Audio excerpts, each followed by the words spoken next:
Once again, folks, you are watching the Cowboys Report. I am your host, Tom Downey, with clothing provided by Kashiyama the Smart Tailor. Thank you guys very much for this awesome suit. Getting under some Cowboys rumors and I guess some news items in here as well. First up on Dak Prescott, back and forth, snip, snap, snip, snap. ESPN's Jeremy Fowler says that it would be a huge surprise if something got done in the near future with Dak Prescott's deal and his contract there. Of course, this comes after, was it 2 weeks now? A week and a half? It all blurs together, frankly. That Jerry Jones says the deal's imminent, and then Stephen Jones says, he has different definitions for different words. And look, here's the reality. It's Schrodinger's extension once again, everybody. It is simultaneously close, but also not close, because we do know what the general money's going to look like here.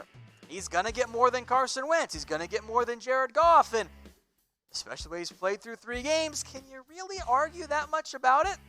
Dak's been fantastic. His mechanics look better. He just is a better quarterback right now. So at that point, I think it makes sense to pay Dak not anything he wants. I'd prefer to keep him under as the highest paid quarterback in the NFL. I also want to get the deal done before Patrick Mahomes comes in and says, quarterback money, I'm talking owner money, because that's what Mahomes is going to end up getting here from the Chiefs eventually. So, sooner than later, but I just don't know when the deal exactly gets done.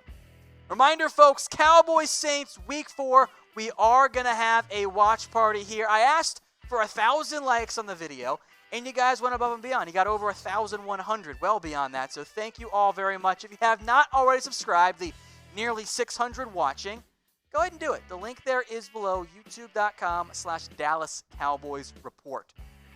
All right, we mentioned it earlier. We'll come back to it here just as a reminder because I know people freaked out about it. The Amari Cooper injury. Everybody breathe.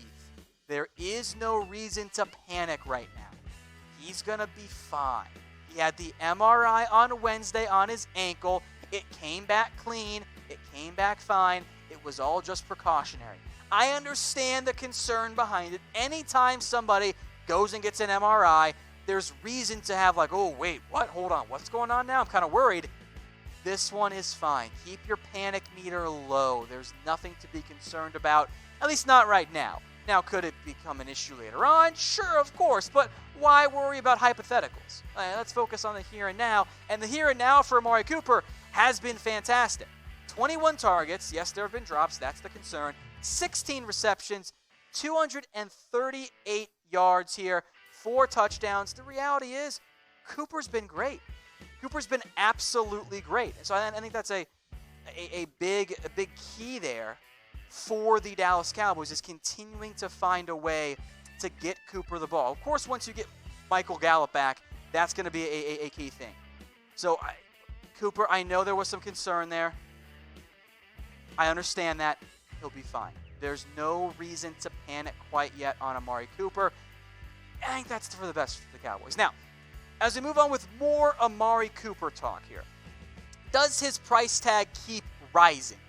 Cooper remains happy to just really wait on his deal. And he has made that pretty clear. And as contracts tend to do, almost always, except for maybe backs years ago, the price tag goes up.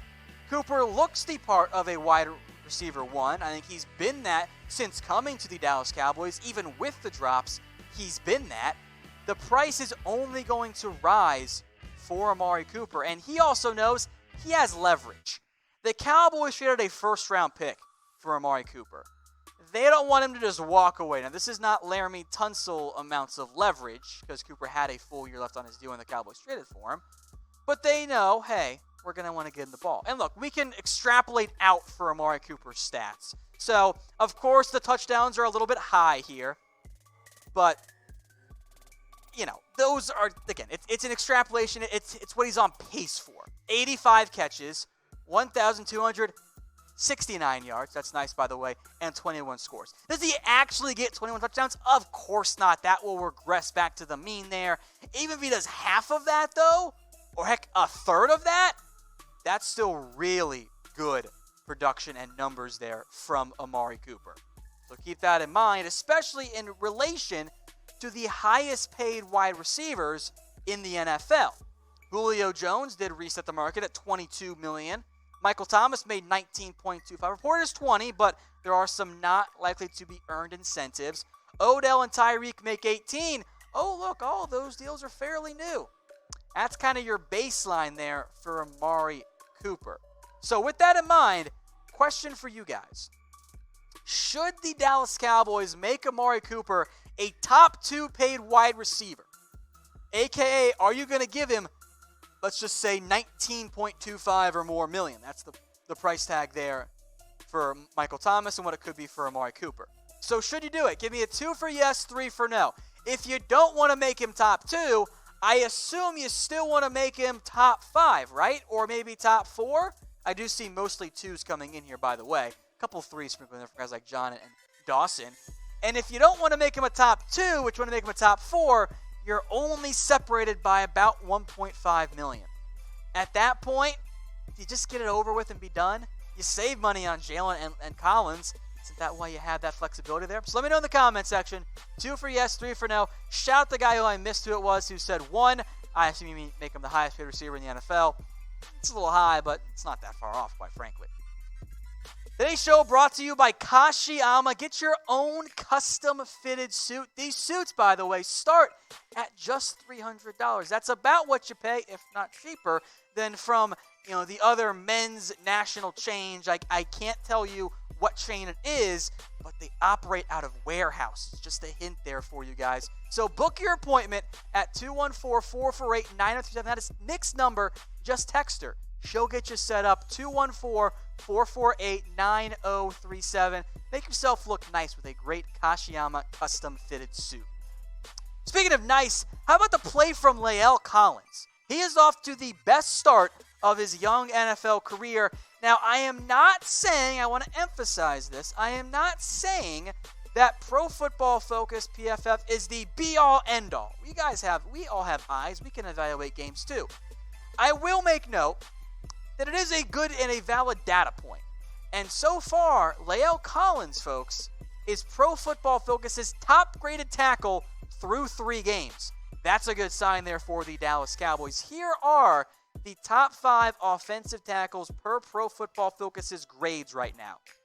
Number 1, Lael Collins at a 90.6, a pretty big jump over the number 2 player, Mitchell Schwartz, 84.6.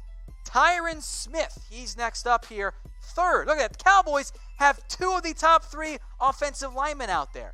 Maybe it's not a surprise then that the Cowboys have PFF's best graded offensive line because Frederick is good. We know how good Zach Martin is. The tackles have played well. Even Connor Williams has been better than some of the haters want to admit. Anthony Costanzo, 79.1. Lane Johnson in there as well. That's a very good sign there for the Dallas Cowboys. So let me know in the comments section, which player, for the Cowboys of course, has surprised you the most so far? Well, I'll let these votes flow in because I want to give some shout-outs here on the show. I meant this as a positive connotation, but if you want to throw in like a negative one, I guess that's fine too, but they're 3-0. Let's stay positive, right? So which player has surprised you the most? I see Tony Pollard, which reminds me, I don't know why, YouTube likes to auto-block Pollard. I have no idea why. So we'll manually show it for you guys, but they hide it. I have no idea why, what the algorithm says for YouTube there. Benjamin says Connor Williams, lots of Lael, lots of Dak Prescotts. That's not much of a surprise. I think Dak and Lael Collins, in a very good way, have gone above and beyond their expectations for this year. I see Randall Cobb here. Let's see. Shout out the hater who says, ooh, producer Alicia, I'm going to have you do this one. I'm going to grab it and slack it to you so we can bring that up here. All right. Let's see. Other ones. Gallup's a good choice in there too. Like that one. Ooh, someone says Jeff Heath. I think Jeff Heath played like he's always played, but that's fine. Let's see. Witten looks surprisingly good. That's a good option there as well, Skate Park. So keep those votes flowing. I see Blake Jarwin too. Let's go to DeMarcus Lawrence now. Because mostly on Twitter, less so in the comments from what I've seen here. DeMarcus Lawrence has not been bad. I know the raw production has not been what we hope for. And we look at sacks, right? As sacks define how good a pass rusher is. Which is not inaccurate. The problem is that sacks are a very volatile stat. They ebb and flow. There's no real consistency from a game-to-game basis, for a week, for a multi-game basis, a year-long basis. It ebbs and flows with too much inconsistency. So I know that Lael Collins here, or DeMarcus Lawrence, only has 1.5 sacks. Great stat from ESPN. He has faced double teams on 35% of his snaps this year. That leads the way among edge rushers.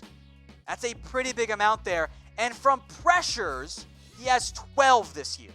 Now, pressures are a little bit more consistent. They include sacks, hurries, and quarterback hits. Pressures across a longer data input amount often indicate a better viewpoint of, okay, how well is my player actually getting to the quarterback here? DeMarcus Lawrence this year has 12 pressures, plus a forced fumble, plus 2 fumble recoveries, and the 1.5 sacks. So the 12 pressures here for DeMarcus Lawrence, I think, is a better indication of, okay, how is DeMarcus Lawrence doing? Yes, you want sacks. Pressures are good. Pressures are a better indication of, okay, what's it going to be like the rest of the way? He's got 12 this year. That's tied for 7th among all defensive players. That's an indication that, guys, the sacks will come. Is he Von Miller? No. Has Von Miller done much this year? They have not. So don't panic yet. I want to shout out, who was it? John Liu said Tank is the main concern for every opponent every week. That's fair. I think that is the likely outcome, and then that's a very good point there. So with that in mind, how many sacks will DeMarcus Lawrence have this year? Let me know in the comments section. I'll put the over-under. I'll still go 10.5. I know that's still, a good 9 for the rest of the way, which I think is doable. So let me know. Over-under 10.5 sacks for DeMarcus Lawrence this year. Let me know in the comment section. I see 11, 9.5, 12, 15 from Jermaine. I love the optimism from Jermaine. Thank you very much for commenting. Keep those flowing there, folks, in the comments section. So I love it. Keep it up. Hey, Cowboys fans. Thanks for watching the Cowboys Report. If you haven't already, click right here to subscribe to our channel for all the best Cowboys coverage on the internet. That's news, rumors, highlights, mailbags, film studies, and a whole lot more. And I'm making your lives a little bit easier as well with the next Cowboys Report video right here.